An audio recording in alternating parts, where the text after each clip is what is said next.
A paz do Senhor para você. Bom, nós vamos fazer aqui mais um vídeo aqui do nosso canal Salvos pela Graça de Deus, e vamos aqui fazer mais um vídeo para o nosso podcast Palavra Viva.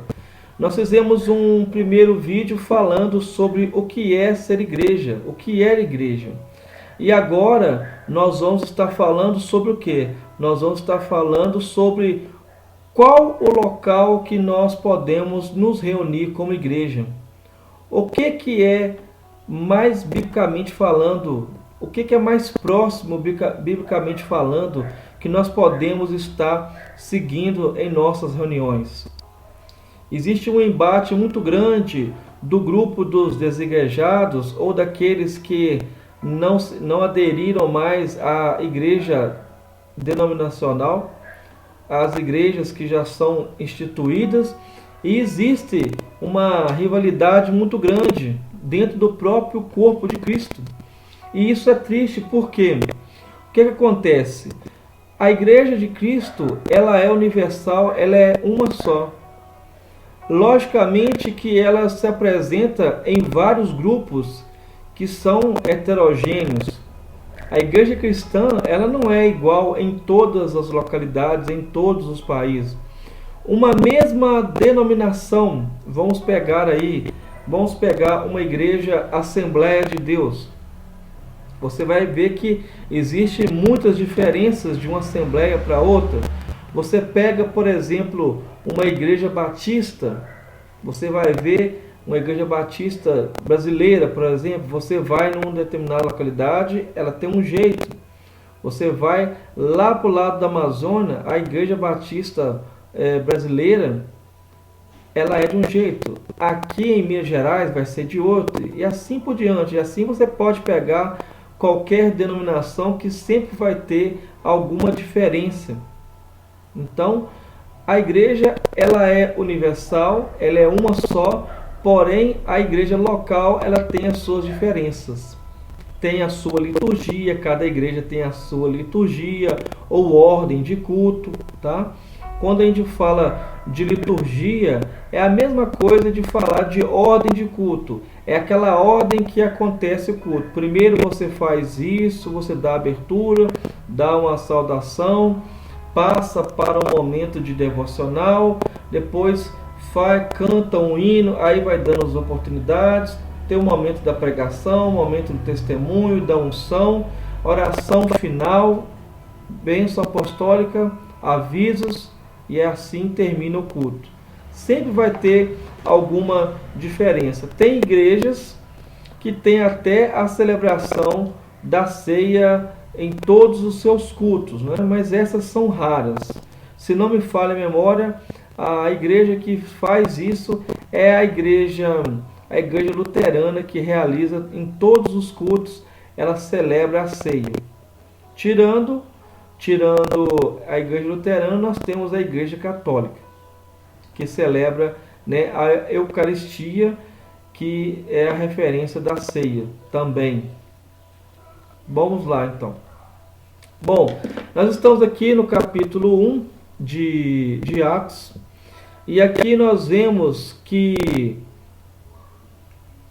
Jesus ele estava ali no Monte das Oliveiras, que era perto de Jerusalém, a distância do caminho de um sábado. E ali estavam os discípulos, eles estavam ali. Então nós vemos que Jesus aparece, e Jesus ele é elevado até os céus. Ele é elevado até os céus. Então, aqui no verso 9, estamos em Atos capítulo 1, verso 9, diz assim: E quando dizia isto, Jesus falando, vendo eles, foi elevado às alturas, e uma nuvem o recebeu, ocultando a seus olhos. Então Jesus Cristo ele está aqui no Monte das Oliveiras, que era próximo a Jerusalém, com os seus discípulos, obviamente, com os discípulos e com as mulheres que acompanhavam também os discípulos. E ali naquele monte ele fala sobre a sua vinda e ele deixa um aviso para que os seus discípulos pudessem permanecer em Jerusalém para receberem realmente o batismo com o Espírito Santo. E o que é esse batismo com o Espírito Santo? O batismo com o Espírito Santo, para você poder entender, é um revestimento de poder. É quando você deixa de ser uma pessoa natural, você tem um novo nascimento e uma nova natureza espiritual nasce na sua vida. E aqui nós vemos algo muito importante, que o objetivo do batismo com o Espírito Santo é você fazer isso aqui, ó. Mas recebereis a virtude. Virtude significa uma qualidade, significa um poder de caráter, que há de vir sobre vocês. Aqui vem a explicação para que serve o batismo. E ser-me-eis testemunhas, tanto em Jerusalém, que é a cidade, como em toda a Judéia e Samaria, que é as localidades, e até aos confins da terra, que se refere aos locais ainda não evangelizados naquela época, do qual nós fazemos parte também aqui no Brasil.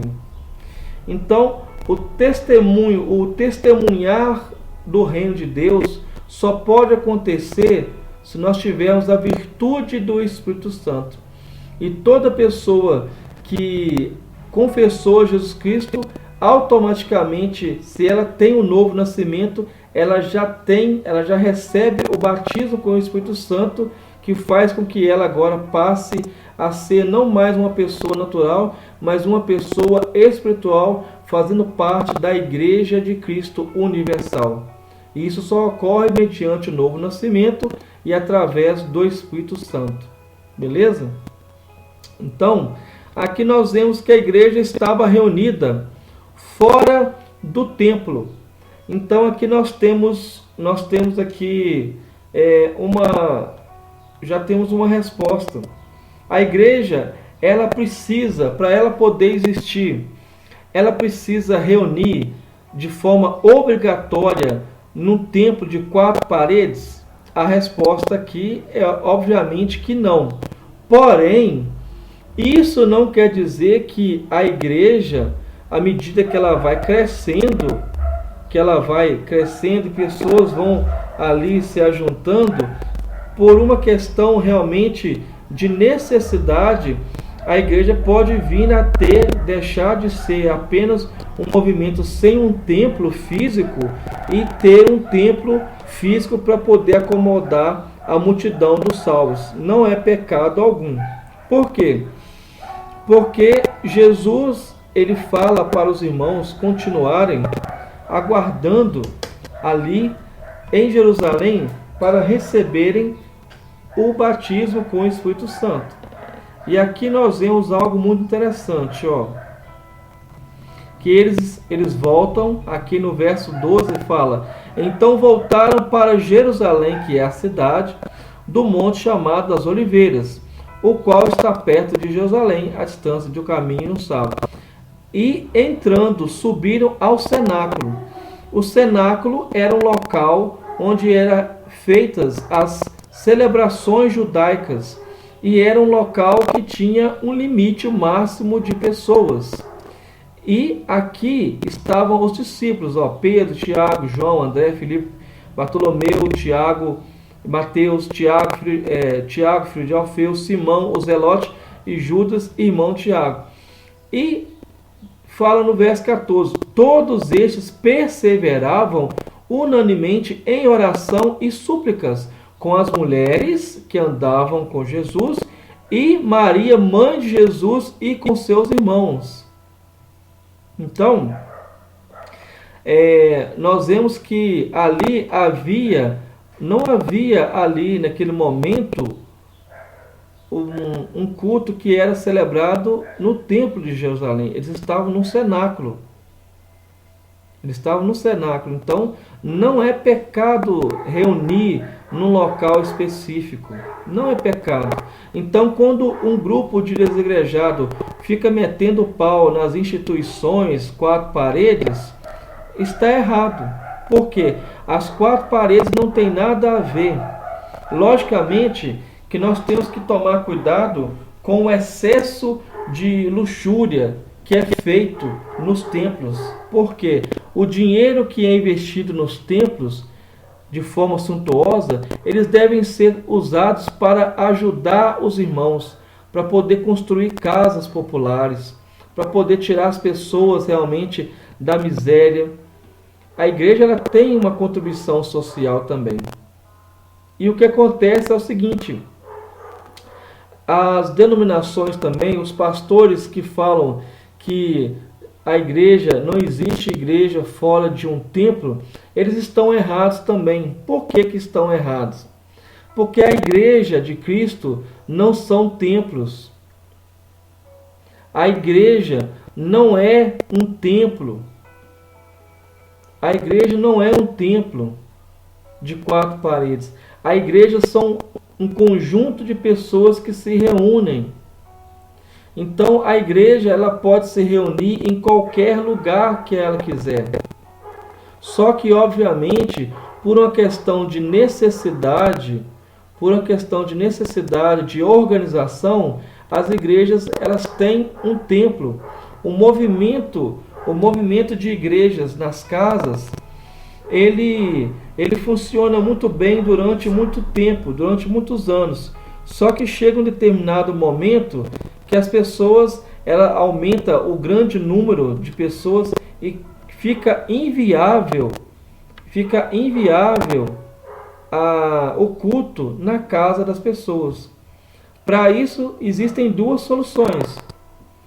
Ou aquele grupo ele se divide mais ainda em outros cultos nos lares, ou a igreja ou aquele grupo acaba tendo um templo maior para poder acomodar o número de discípulos, tá? Mas de todo jeito, o que é importante entender que a igreja não é as quatro paredes. A igreja somos nós. A igreja somos nós. Quando nós estamos reunidos, aí está presente a igreja do Senhor. Beleza? Então, nós temos aqui um entendimento muito prático sobre a igreja. Primeiro, a igreja estava lá no Monte das Oliveiras, longe do templo e longe do cenáculo. O mais próximo que nós temos aqui, se a gente quisesse fazer uma comparação aqui, seria o templo, nós estamos fazendo aqui, logicamente, uma comparação bem exagerada, porque um templo é coisa muito grande, né? Mas o que seria mais próximo de um templo aqui, de uma igreja, seria o quê? Um cenáculo. Um cenáculo é um local reservado que tinha capacidade para mais de 100 até 200 pessoas acomodadas ali. Então, nós vemos que não é pecado estar se reunindo e tendo um local para poder estar cultuando. Não é pecado. O que não pode acontecer é a idolatria do templo. É você pensar que Deus só se manifesta ali dentro daquelas quatro paredes e que no restante do tempo Deus não está agindo ao seu redor, na sua vida e em outros locais onde você se reúne com a sua igreja. Beleza? Então, nós vamos lá. Vamos descer aqui um pouquinho. Agora nós vamos descer aqui um pouquinho. Nós vamos passar aqui para mais uma parte desse pequeno estudo. Estão aqui em Atos, né? Agora nós estamos em Atos 2. Vamos ver aqui. Quer ver? Olha que interessante.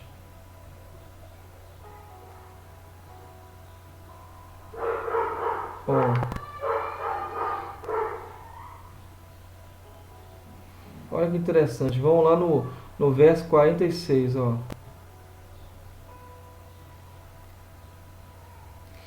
verso 46, vou até grifar aqui, ó, vou grifar aqui em azul para ficar bem evidente, ó, verso 46, ó, para você ver, ó. Essa parte aqui, ó, muitas pessoas, principalmente o pessoal que aderiu ao movimento desigrejado, eles acabam falando que nós temos que viver igual a igreja cristã vivia. A igreja cristã vivia sem ter templo.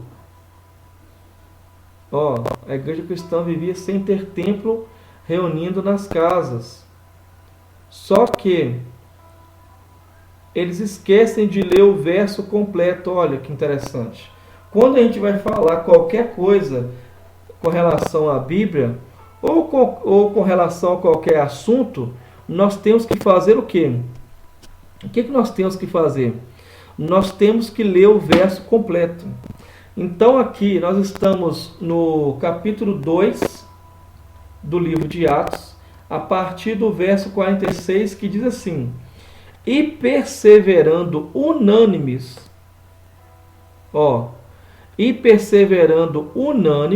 todos estavam unânimes, em unanimidade, sabe? Unidos mesmo, de coração, de entendimento. Eles estavam todos os dias no templo, eles estavam todos os dias no templo e partindo o pão em casa. Comiam juntos com alegria e singeleza de coração. Então, a primeira coisa que nós temos que entender, nós já sabemos que, eu já falei no início, que a igreja, eles estavam no Monte das Oliveiras, que ali não tinha construção nenhuma, era um local totalmente livre e aberto. Não tinha uma construção, não tinha nem tenda ali, para poder falar que era um local de culto. Então quer dizer que ali não era igreja? Sim, ali era igreja. Mas como que era igreja? Não tinha templo, então. É aí que você está errando. Se você não entender que igreja é o conjunto dos irmãos que adoram a Deus e que se reúnem no nome de Jesus Cristo, você não vai entender estudo nenhum. Você vai ficar toda a vida. Por quê? Nós fomos acostumados a entender que quando nós falamos o que é igreja, automaticamente na nossa memória vai vir a construção do templo. Só que isso é uma construção que começou a partir de 300 depois de Cristo até os dias atuais que nós estamos vivendo. Nesse momento agora que nós estamos fazendo esse estudo, tem igrejas sendo construídas, tem igrejas também sendo destruídas, perseguidas no mundo, não podemos esquecer isso também, tá? Tem igrejas que estão sendo registradas em cartórios, enfim, todo dia em algum lugar tem uma igreja sendo construída, tem uma igreja infelizmente se dividindo e tem também igrejas sendo destruídas, as pessoas e o templo também local.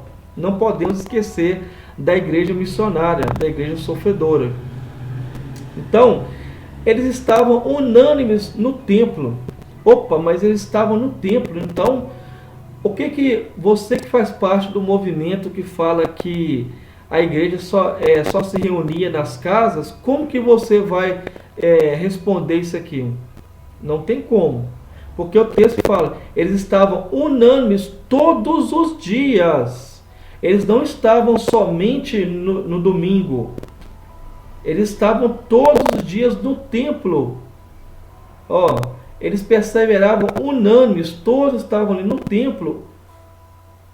Só que eles faziam algo muito interessante, que toda igreja deve ter, que é a reunião nos lares, que é o culto nos lares, ou a célula que é realizada, ou pequenos grupos. O que acontece, gente, você, meu irmão, você, minha irmã que está ouvindo, o que acontece é que muitas vezes a luta que as pessoas têm é com relação a palavras, a títulos, a nomenclaturas. Porque quando você fala igreja nas casas, quando você fala célula, Quando você fala grupo de comunhão, pequeno grupo, sabe? Grupo de koinonia, tudo isso você está falando da igreja. Por quê? A igreja só existe quando há um ajuntamento de pessoas. Então, aqui fala, e partindo o pão em casa, aqui ó, partindo o pão em casa, comiam juntos com alegria e singeleza de coração.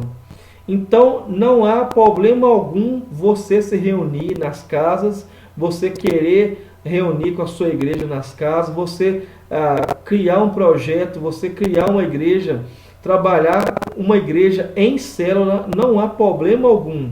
Muitos pastores não gostam disso que eu estou falando.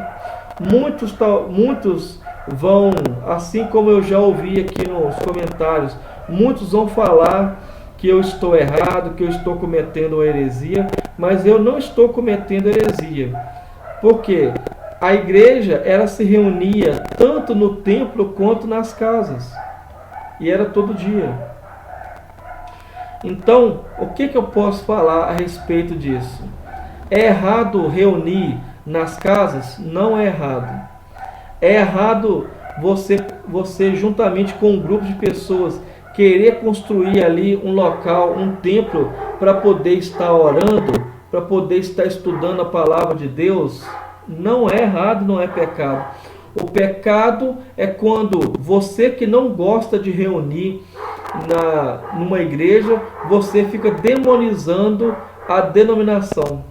E vice-versa, você que faz parte de uma denominação como eu faço parte, eu quero deixar bem claro que eu sou a favor da igreja em células e da igreja com células.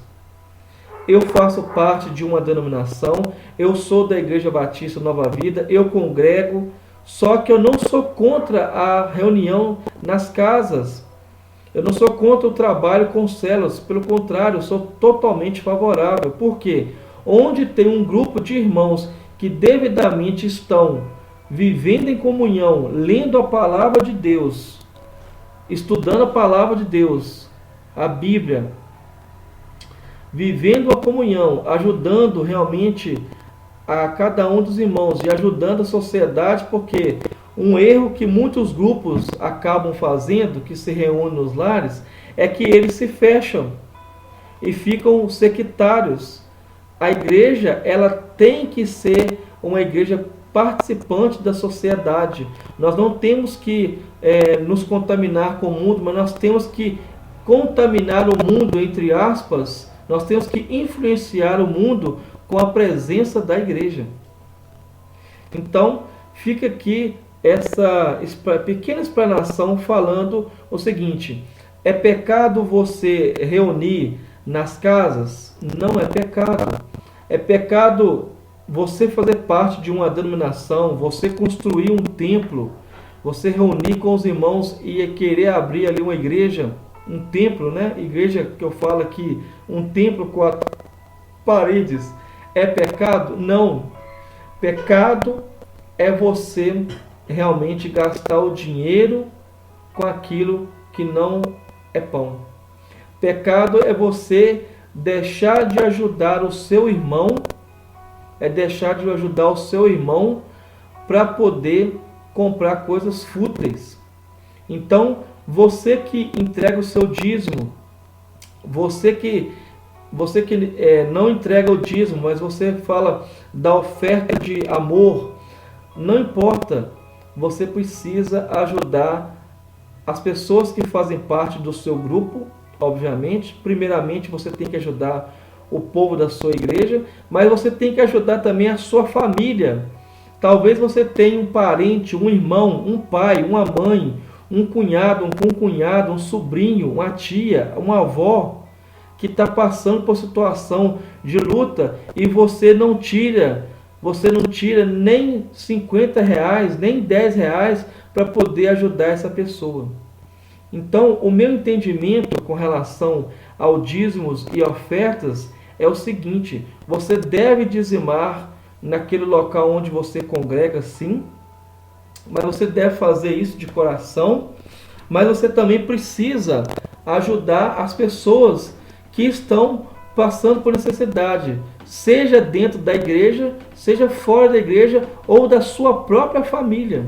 Por que muitas pessoas têm raiva da igreja evangélica e dos cristãos evangélicos de modo geral?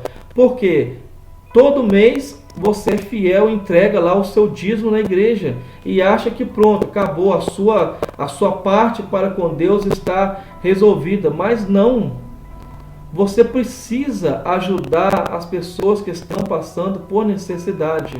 Os dízimos da igreja, eles não são apenas para poder cuidar da parte de pagamento de água, de luz, e para poder pagar um obreiro que trabalha assim de forma contínua na obra. Os dízimos e ofertas, eles são para poder cuidar dos órfãos, das viúvas e dos estrangeiros. Então, os dízimos e ofertas, eles são para poder cuidar de evangelização, para poder trazer alimento para aqueles que estão passando fome, trazer realmente moradia, pessoas que não têm casa para poder morar. A igreja se reúne e constrói casas. Cesta básica ajuda a pagar cirurgias. O dízimo, ele não é somente para poder pagar pastor. E agora eu consegui uma briga com vários pastores, né? Mas o dízimo, ele não é somente para poder pagar pastores. Os dízimos, né? Porque na Bíblia não existe apenas um dízimo. Nós vamos entrar no estudo deles depois. Então, fica aqui mais esse estudo bíblico, que você possa ser ricamente abençoado. Não deixe de congregar. Não deixe de congregar. Procure uma denominação que pregue a palavra de Deus. Se você quer reunir num grupo, hoje em dia tem muitos grupos reunindo nas casas, procure visitar. Tem inúmeras igrejas que têm trabalho com célula. Procure, jogue aí no Google, na sua localidade. Jogue aí no grupo que você vai encontrar várias igrejas que têm trabalho com célula. Só não deixe de congregar, porque você só é igreja quando você está reunido com o corpo de Cristo. Você não é igreja sozinho. Sozinho você é apenas um membro em particular. Você só é igreja quando você está junto. Não é eu sou a igreja sozinho. Nós somos a igreja. Quando nós nos reunimos, aí a igreja ela está presente. A igreja está ativa. Deus abençoe a sua vida. Em nome de Jesus, compartilhe e seja abençoado em nome de Jesus. Tchau.